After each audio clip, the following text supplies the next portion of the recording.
The most dangerous thing that happened to me after I retired wasn't a fall or some sudden illness. It was a Tuesday morning, about 10 o'clock, with absolutely nothing to do. I was just standing in my kitchen. The house was completely silent. My wife was out at her book club, and I realized with this jolt that my entire day was a blank page, and I had no idea what to write on it.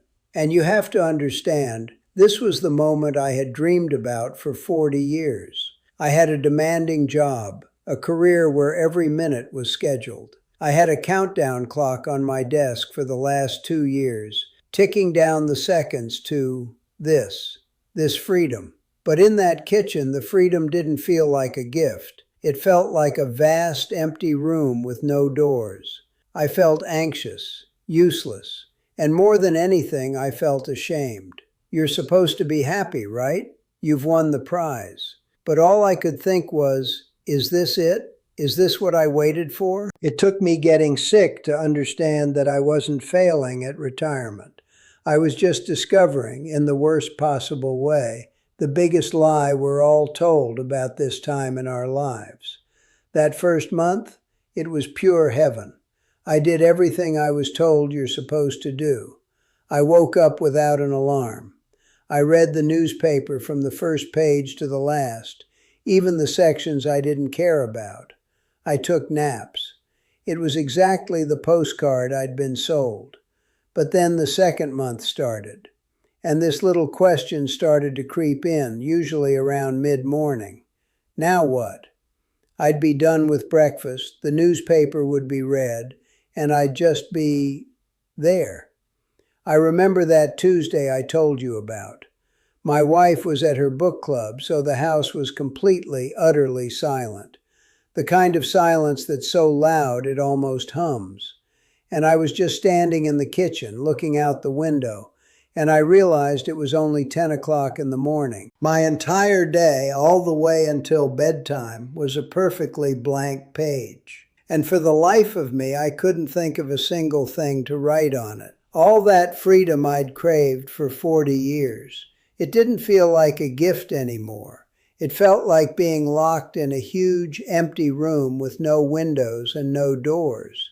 Just blank space. I thought I was going crazy. I honestly thought there was something wrong with me. Until one day I stumbled across a study. I think it was from the Institute of Economic Affairs in Britain, and it stopped me in my tracks. It said that retirement increases the chance of suffering from clinical depression by around 40%.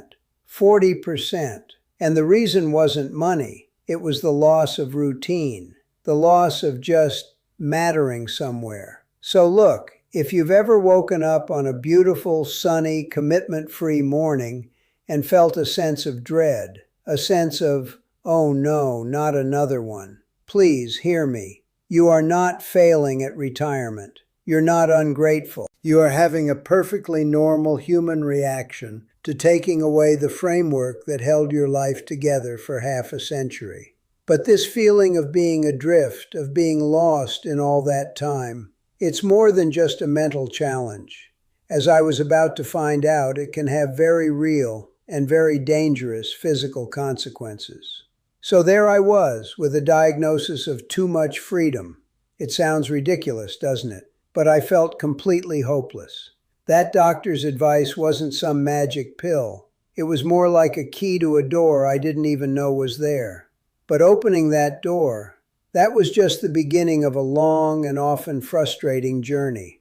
It took me months of fumbling around, of trying things and failing, of feeling like I was just getting it wrong over and over again. And through all that trial and error, I started to realize that the common advice we're all given is actually part of the trap. So that's what I want to share with you. Not some grand theory, but the few simple, practical things I learned on my own.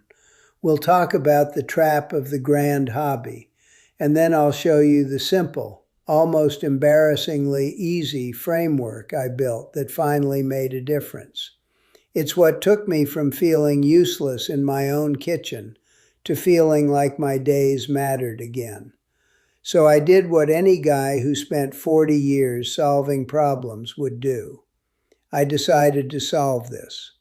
I went straight to the hardware store and bought the whole setup, expensive woodworking tools. I had this image in my head, me in the garage, smelling of sawdust, making these beautiful handcrafted things for the grandkids. I was finally going to have a passion, a grand hobby. Well, the reality was a little different. The reality was 2 straight days of noise, a mountain of sawdust that somehow got into the kitchen, and one very, very lopsided birdhouse. Honestly, I think a bird would get vertigo trying to live in it. And I hated it every minute. It didn't feel like freedom. It felt like another job, and one I was failing at. I'd walk into the garage and see those expensive tools sitting there in the corner, and I swear they were mocking me. I felt even more useless than before, and that's when I finally understood. The problem wasn't the woodworking. The problem was the pressure. This idea that we have to find one big, impressive, all-consuming passion to fill the void. So listen, if you've got a set of golf clubs gathering dust, or a half-finished painting in the attic, or a box of expensive yarn you never touched, I want you to hear this. You are not lazy. You are not uninspired. You may have just fallen into the same trap I did, the myth of the grand hobby. And that quiet thing for me was the discovery of what I now call the gentle scaffolding. So there I was in the garage, staring at a pile of sawdust and a birdhouse that looked like it had been in a fight. And I finally gave myself permission to just stop. That night I didn't make a grand plan. I did something much smaller. I took out a plain notebook, the kind you get at the grocery store, and at the top of a fresh page I wrote, tomorrow. And underneath it I wrote 3 things. 8 a.m., walk. 11 a.m., go to the library. 4 p.m., call Steve. That was it.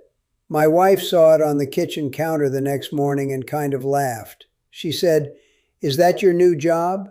And honestly, it felt almost that silly. It looked childish. I'm a grown man who ran logistics for a multinational company, and my new daily plan was take a walk and call a friend. But I did it. The walk was just around the block. The library trip was just to pick up a book I'd put on hold. The call to my old colleague was a little awkward at first, but I did it. And the next day I did the same thing with 3 slightly different but equally small items. And now this is the important part. It wasn't the task that mattered. It was the act of giving my day 3 anchor points. It was like putting up a few poles before you raise a tent.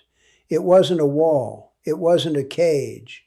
It was just a frame, a gentle scaffolding, just enough to hold the day together and keep it from collapsing into a formless, anxious heap of now what. I know what you might be thinking. Great, he just invented a new to-do list. I retired to get away from to-do lists. I thought that too. But here's the difference I slowly discovered. A to-do list serves a master, a boss, a project, a deadline. A practice serves you. It has no deadline. Nobody is grading you. It is an anchor, not a chain. And it turns out our brains love this stuff. I read a study later in a journal called The Lancet Psychiatry that found people with consistent daily routines have lower levels of depression. It doesn't have to be complicated. The consistency itself is what calms the anxious part of your brain. So if the idea of a full color-coded schedule makes you want to run for the hills, I get it.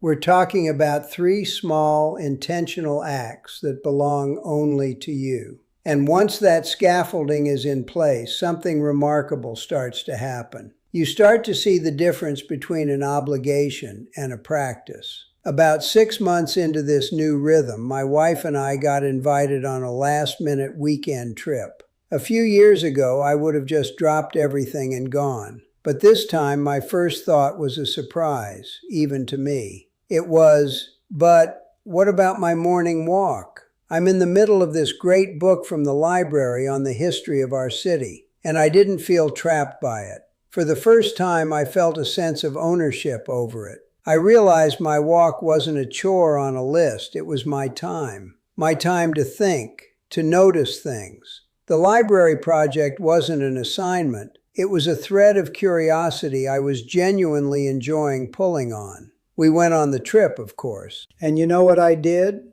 I got up at 8 a.m. and found a new route to walk in a new town. The practice came with me. Because it wasn't about the specific street I walked on, it was about the act itself. It reminds me of something the psychiatrist Viktor Frankl wrote. He said you can take everything from a person but one thing, the freedom to choose your own way. The lie of retirement is that you're supposed to be free from everything. The truth I'm learning is that you are finally free to choose your own purpose-giving practices. And that might be the hardest shift of all. To see your own well-being, your own curiosity, your own peace of mind as a worthy enough job. But I'm telling you, it is the most important work you will ever do in this chapter of your life. So that's the scaffolding. That's the system I stumbled into. And I know there's a part of this story where I'm supposed to tell you that now everything is perfect, that my days are full of purpose, that I'm a master woodworker, and I speak fluent Italian. That's not the truth. The truth is, my life today doesn't look that exciting from the outside. I still have quiet days. I still have mornings where I wake up and feel a little adrift. The now what feeling hasn't vanished forever. I don't think it ever does. But here's the difference. Those moments don't spiral into weeks of gray, formless lethargy anymore. The feeling comes, I notice it, and I know I have a walk to take at 8 a.m. The scaffolding holds. It doesn't make the feeling go away, but it keeps the feeling from taking over the whole house. My projects are still small. The birdhouses are getting a little less lopsided. My Italian is probably good enough to order a coffee, as long as they don't ask me any complicated questions. And some days my connection is just a 5-minute chat with the mailman. And I've come to believe that's not just okay, it's the whole point. This isn't about becoming a new, impressive person. It's about learning how to simply be this person, right now, on a regular Tuesday. My scaffolding doesn't have to be your scaffolding. Your anchors might be totally different. Maybe it's music. Maybe it's gardening. Maybe it's just making sure you have a proper lunch at a set time. The only thing that matters is that you're the one who builds it and that it serves you, not your old career, not your kids' expectations, not some picture of retirement you saw in a magazine, just you. And honestly, most days I still feel like I'm just an apprentice at this. I'm still figuring it out. But it finally feels like the right work. Looking back, I remember walking out of that doctor's office, not feeling old, but feeling obsolete. That diagnosis felt like a terrible ending, but it wasn't. It was the beginning of understanding the truth. The most dangerous thing wasn't the illness, it was what caused it. That quiet, empty Tuesday morning. The lie is that we are supposed to want nothing to do. The truth is, we just want to be the ones who decide what is worth doing. For most of our lives, we build a life, often for others, a career, a family, and that's good work. But the rest of the time, we finally get to build a life for ourselves. It's the biggest promotion we'll ever get. We've been made the architects of our own days. So find your gentle scaffolding and start building. I would genuinely love to know what this sounds like to you. What's one small, gentle piece of structure you could add to your day tomorrow? Not a huge goal, just one small anchor. Let me know in the comments below. I read them all. And if this is the kind of conversation that you want to be a part of, I hope you'll stick around. We have a lot more to figure out, and it's better if we do it together.